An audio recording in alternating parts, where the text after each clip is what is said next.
You may think that the biggest thing missing from your life is a romantic relationship. But what if your hyper focus on finding that relationship is actually making dating harder for you? If you don't have a friend circle, no social life, no hobbies, nothing that genuinely brings you joy, you are asking essentially one person, somebody you haven't even met yet, to fill an enormous void. And I see this very often with people that I coach. They come to me and they tell me, I am tired of being alone. I want somebody in my life. And I understand that. There's nothing wrong with wanting love, companionship, intimacy. We're wired for that connection. But then I start asking about the rest of their life. What do you do outside of work? Who are your friends? What do you do for fun? What are you passionate about? And often there isn't much there. They work, they come home, maybe they go to the gym, they get on dating apps, they think about finding somebody, and that's the cycle. At this point, we're not dealing with only a dating problem, we're dealing with a life that has become too small. There's a question I ask my clients, especially men, and that tells me a lot. If you are having a really difficult day, you're feeling down, and you need somebody to talk to, who do you call? And many times the answer is, I don't have anybody. It breaks my heart hearing that. Not, I don't have a girlfriend. Not, I don't have a wife. I don't have anybody. That's a different problem. We are social beings. We need friendship, connection, sense of belonging. We need people we can laugh with, do things with, and sometimes lean on when life does get difficult.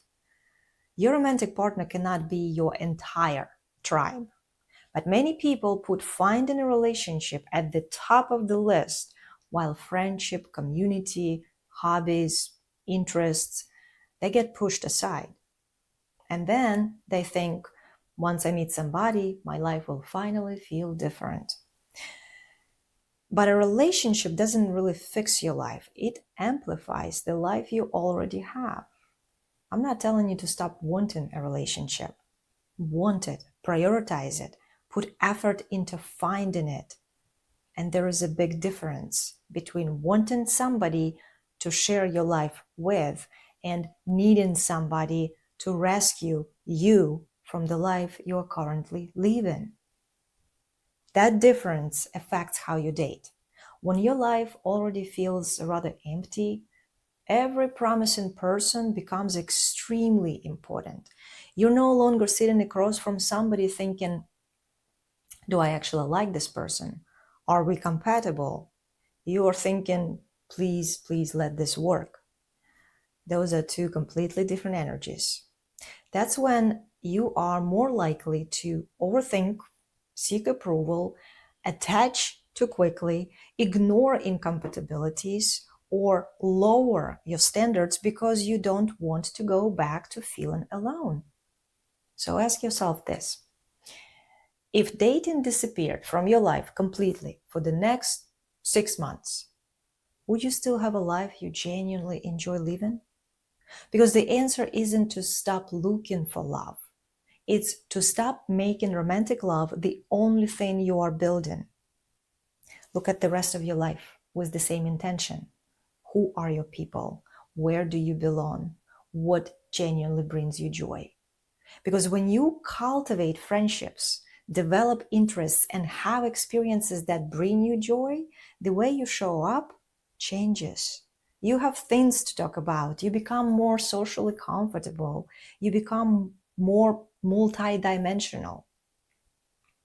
And you're no longer expecting the person sitting across from you to provide everything that is missing from your life. So instead of, I need you to make my life better, it becomes, I have a life I enjoy, and I'm looking for somebody who can come into that life and complement it.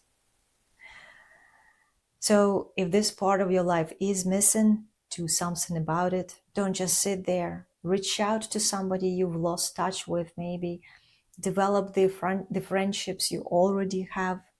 Find an activity you genuinely enjoy. Find a group or community where you can show up consistently enough for people to actually get to know you. And yes, keep dating, but put effort into building a life too.